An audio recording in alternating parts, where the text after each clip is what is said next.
Okay, so one of the reasons why I kind of discounted the payment on this car was because usually when somebody's kind of hot to get rid of a car, it's because most people, it's all about dollars and cents, and it kind of is for me too. But when I like a car and I have a vision on a car, I don't mind spending the money to put things right.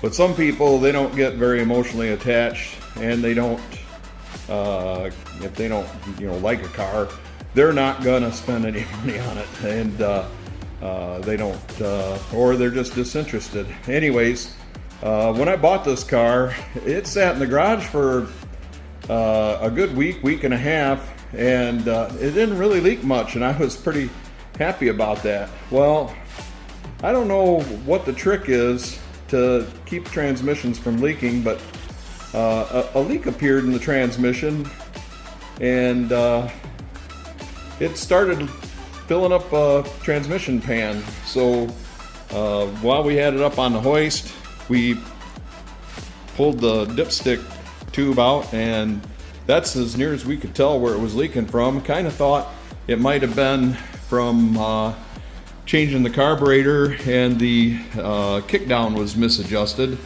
and we adjusted that properly and got that working the right way, and that wasn't it. Well, when we pulled the dipstick tube, a flood of transmission fluid came out. It was about 2 pints worth. So this transmission was an original to the car. As a matter of fact, it may not have been even the original model transmission to the car. So the tube's been modified, so is the dipstick. So we kind of thought, well, maybe there's a problem there. So we put it back together again, made sure it was sealed, and it seemed to slow the leak down. So we thought, well, maybe it was overfilled. Well, check this out. Car hasn't been driven in about 2 months, maybe a little bit longer. That's kind of profuse. So here's the plan. It could be that there's like maybe a crack in the housing or in the transmission body or something that we're just not able to see, because we really looked this thing over when we had it on the hoist, and there's just no obvious leak. It's not like there's a seal leaking or anything that we could find. So that could be the issue. You can see the fluid looks good and clean. So this transmission had, somebody wrote on there rebuild date 2013, and it even tells who did the rebuild on there. So I don't know. So what I'm going to do is clean the pan out, slide it back underneath there, and see. It could be that it's just that much overfilled. I don't know. We're just going to monitor it again for a while, but if need be, I'm going to just yank this dang transmission out of there and rebuild it.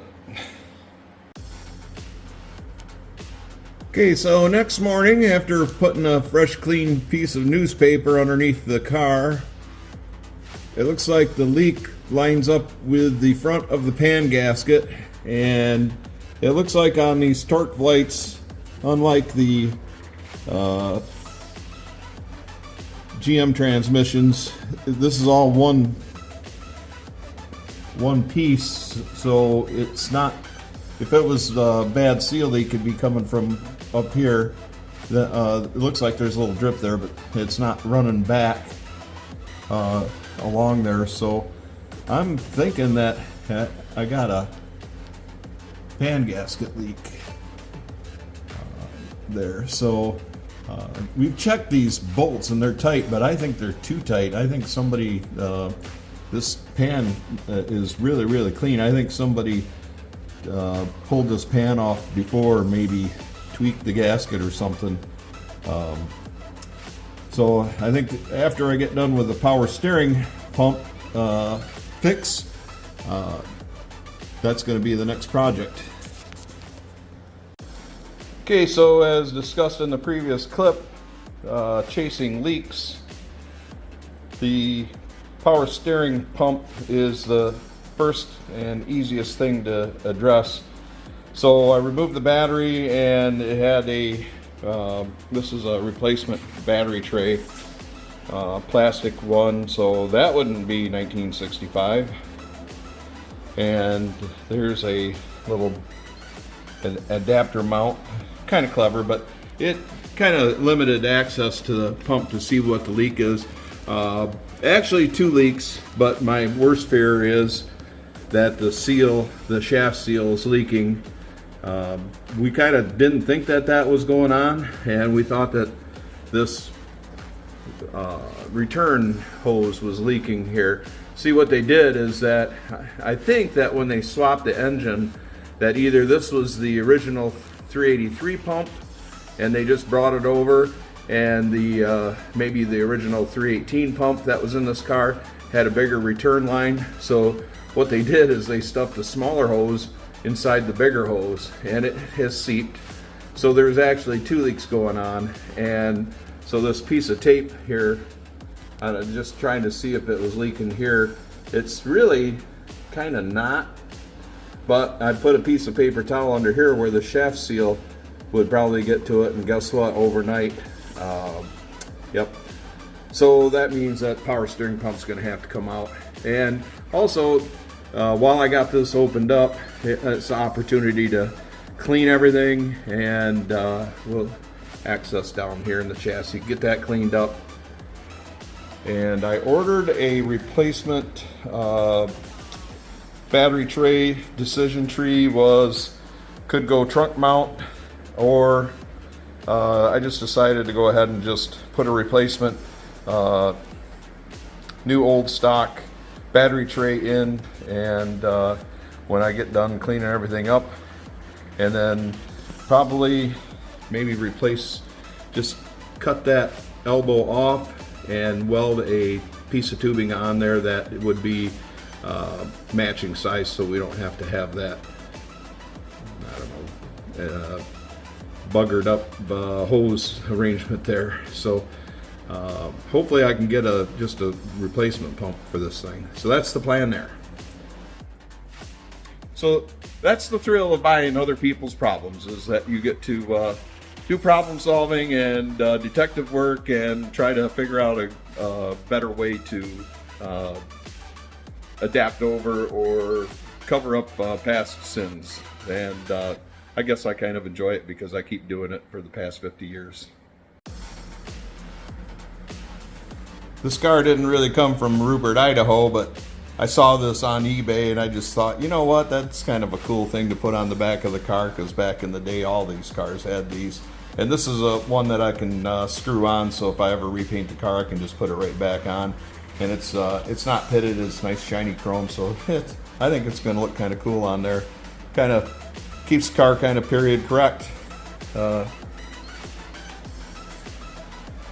Also, interesting thing, we looked up what the word Belvedere means, and what the word Belvedere means is cupola, or glass house on top of roof, or room with a view. And my wife and I looked at each other, and that's kind of the first thing she said when she sat in the car, is like, man, this car has so much glass you can see everything around. And I said, yeah, that's why we're going to wear seatbelts in this car.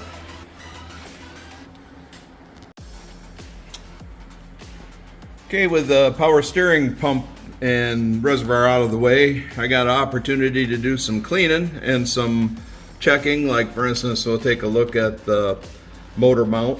It's still a rubber motor mount, and just clean up. I've already scraped all the heavy grease and crap from around the suspension components, and I'll be able to touch up some paint and find a good spot to run a ground from the engine block to the body, as I talked about in a previous video. And I've got the power steering pump over here. Oddly enough, I put a piece of newspaper underneath the pump when it was in the car, and the seal was not leaking once I took the belt off. So I think maybe the belt was over tightened and it was opening up the seal a little bit. Or I took the fitting off and plugged it, so sat overnight and not a drop of oil leaked out of this pump. So I don't think the power steering pump was leaking. It was either, I noticed that it didn't take much torque at all to break this inverted flare fitting loose for the pressure side of the pump. So I narrowed it down to, I don't think there's a problem with this pump. I think it was just previous owner might have done just over torque things a little bit. But what I'm going to do is cut this return line off and put a bigger, weld a bigger tube on, because the outlet side, which is about double the diameter, so they had quite a double hose arrangement there, a smaller hose inside of a bigger hose, and then a bunch of hose clamps, which is no good. So we're going to change that, and then paint and clean this all up, paint and clean all this stuff up, and then people wonder why, hey Dave, your cars are really clean. Voltor will tell you that there's clean cars and then there's Dave clean cars, and this is how it happens, is that when I'm into an area, I clean everything really good, paint things up, freshen up nuts and bolts, and move on to the next thing. Hey everybody, I guess we'll make that a wrap on this video. Hey, thanks for watching. We're coming up on the holidays. Merry Christmas everybody, and have a happy and safe holiday time. Be careful out there, and thanks for watching my videos. I really appreciate it. Thank you to all my subscribers. I just can't thank you enough. And if you're not a subscriber, hey, make my wife wrong. I got a very small channel. It's no big deal, but I get tickled to death when I get new subscribers. So if you want to subscribe, I just would really appreciate it. That's just really cool. So coming down the road is we're going to finish up the power steering fix, and finish that up next. Then we're going to do that messy transmission pan gasket, and maybe install a shift kit. I'm not sure if there's a shift kit in there or not. We'll find out, and take care of that. Then I'm going to move towards the back of the car. I want to do a gear change and super stock springs. Then I almost forgot, this car needs to have Krager's skinnies on the front, and I think you can do 8, maybe even 10-inch wide, 275 60/15s on the back. Or at least 255 60/15s. I'm thinking 373 gears at least, and that'll make this car kind of peppy but still drivable, and we can go places in it. And then I'm gonna probably, while I got it down, pull the brake drums, check the brakes, make sure that everything's okay on the brakes. And I think a thing to do back in the late 60s, early 70s was paint brake drums red. So we might just be doing that too. So that's what's coming down the road. See you on the next one. Thanks for watching.